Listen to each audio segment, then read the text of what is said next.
নমস্কার, পিঙ্কি লাইফস্টাইল ব্লগে তোমাদের সকলকে ওয়েলকাম জানাই। আশা করছি তোমরা সকলে ভালো আছো। আমি অনেক ভালো আছি। আজকে বেশি জোরে কথা বলতে পারছি না, কেন কি আমার গালে প্রচণ্ড ব্যথা। তোমরা হয়তো বুঝতে পারছো, এই সাইডটা ফুলে যাচ্ছে। তো আজকে জানি না ভিডিও কতটুকু আমি কন্টিনিউ করতে পারবো আর তোমাদের সাথে শেয়ার করতে পারবো কি না পারবো তাও জানি না, বাট আমি চেষ্টা করব তোমাদের জন্য ছোট্ট হলেও একটা ভিডিও শেয়ার করার। তো আশা করছি তোমরা আমার ভিডিওটা দেখবে। তো দেখো, অনেক কষ্ট করে ভিডিও করছি, শরীর খারাপ হয়েছে, এতটা ব্যথা পাচ্ছি কাল থেকে, মানে খেতেও পারছি না, খুব শরীর খারাপ হয়ে গেছে। তোমরা ফেস দেখে বুঝতেই পারছো হয়তো। তারপরে কিছু করার নেই, ভিডিও যখন পোস্ট করছি, কাজ যখন শুরু করেছি, তো যতই শরীর খারাপ হোক আর যতই যাই হোক আমি কাজটা করতে চাই। কারণ কি, আমার জীবনে নিজে পায়ে দাঁড়ানোটা অবশ্যই প্রয়োজন, এতটা প্রয়োজন যেটা আমি তোমাদেরকে মুখের ভাষায় বলে বোঝাতে পারবো না। হয়তো একদিন ঠিকই সব কিছু বলবো, বাট তার জন্য তোমাদেরকে সময় আর টাইম দিতে হবে। মানে সময় আর টাইম তো দুটোই এক হয় না, সরি যাই হোক। তো এই যে বড় একটা ওষুধ দিয়েছে, মানে ওষুধ বলতে গরম জল খেতে বলেছে। তো তাই আমি গরম জল খাচ্ছি যখন, তো একটু লেবু নিয়ে নিয়েছি।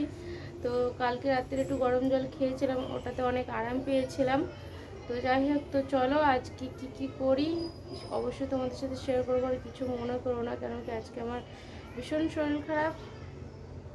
ভিডিওটা কতটুকু ভালো হবে তাও জানি না, আমার জোরেও বলতে পারছি না, তোমরা একটু কষ্ট করে শুনে নিও।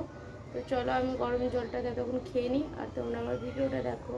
যেসব মেয়েরা বলে না মেয়েরা খুব উইক হয়, মেয়েরা খুবই কমজোরি, মেয়েরা জীবনে কখনো কিছু করতে পারে না, কে বলেছো গো মেয়েরা কিছু করতে পারে না? আজ আমি তোমাদের বলে দিচ্ছি, মেয়েরা অনেক কিছু করতে পারে। যেমন কি ধরো, যে মেয়েটা এক টাইমে বাবার আদরের মেয়ে, মায়ের চোখের মণি হয়ে থাকতো, যে সবসময় তাদের কাছে একটু কিছু হলে কান্না করে দিত, মা বাবাও একটু কিছুতে চিন্তা করে দিত যে আমার মেয়েটার কি হয়েছে, কি হবে, হ্যাঁ না? আর সেই মেয়েটা দেখো বিয়ের পরে অন্য একজনের সন্তানকে দেখাশোনা, খাইয়ে, তার যত্ন নেওয়া, এমনকি সে নিজেও একদিন মা হয়ে যায়। আর মা হওয়ার পরে একটা মেয়ে যে কতটা শক্ত হতে পারে সেটা ধারণার বাইরে। কেন কি দেখো, আজ আমার এতটা শরীর খারাপ, আমি হয়তো বাচ্চা কাচ্চা না থাকলে হয়তো বিছনায় পড়ে থাকতাম, বাট ওই যে বাচ্চাদের কথা ভেবে নিজেকে এতটা শক্ত করতে হয়েছে যে ঘুম থেকে উঠে যে একটু আরাম করবো, বসে থাকবো, সেটা আর করলাম না। সকাল থেকে ওদের পেছনে লেগেছি। হ্যাঁ, নিজের শরীর খারাপটা আছে, অবশ্যই আছে, বাট কি আর করবো বলো, ওই যে একা সংসার আর দূরের সংসার, মা বাবার থেকে অনেক দূরে আছি, তাই কিছু আর করার নেই, সব কিছুই করতে হবে। তাই এই টাইমে মাকে আমি অনেক মিস করছি। তো মাকে এই কারণে মিস করছি, দেখো মা তো মাই হয়। আজ মা হয়তো আমার কাছে থাকলে, কি আমার আশেপাশে থাকলে, মা হয়তো ছুটে চলে আসতো, বাট মা এতটা দূরে আছে, মা আসতে পারবে না চাইলেও। আর আমি মাকেও কিছু জানাতে চাই না যে আমার এতটা শরীর খারাপ, কেন কি মা জানলে মাও হয়তো কষ্ট পাবে আমার মতো, আমি যেভাবে কষ্ট পাচ্ছি, যে মা থাকলে হয়তো আমাকে এত কষ্ট করা লাগতো না।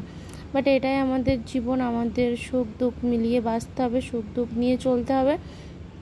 তো কষ্ট আমাদেরকেও বোঝার না থাকলে আমাদের নিজের কষ্ট নিজেকেই বুঝতে হবে, নিজেকে হেলদি রাখো আর ভালো রাখার চেষ্টা করো।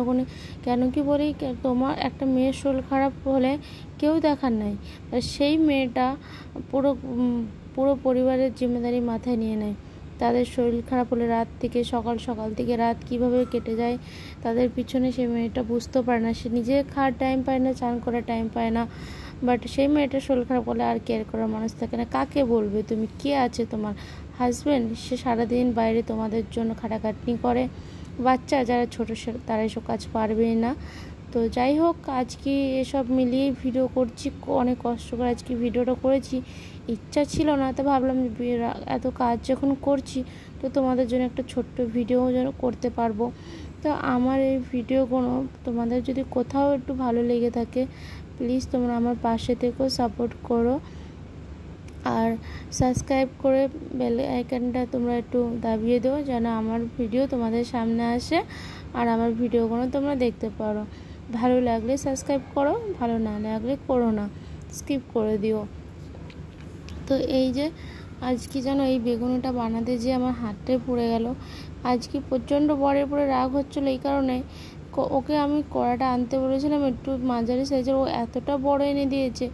মনে তো বলছিল কড়াটা তুলে বরের মাথায় দিয়ে মারি, বাট বর ওই টাইমে ছিল না, বেঁচে গেছে, নইলে হয়তো আমি গরম তেলের কড়াটা ওর মাথায় মারতাম।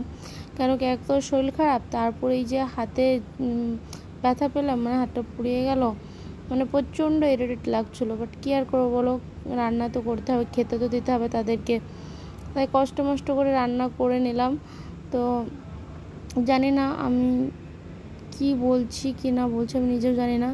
যেটা আমার মন থেকে আসলো সেটা আমি বলে দিলাম। আশা করছি তোমাদের ভালো লাগবে, আর কোনো কিছু খারাপ বলে থাকলে তোমরা আমাকে প্লিজ ক্ষমা করো। আর আজকের ভিডিওটা এই অবধি থাকলো, দেখা হবে কালকে আবার। টাটা, সকলে ভালো থেকো।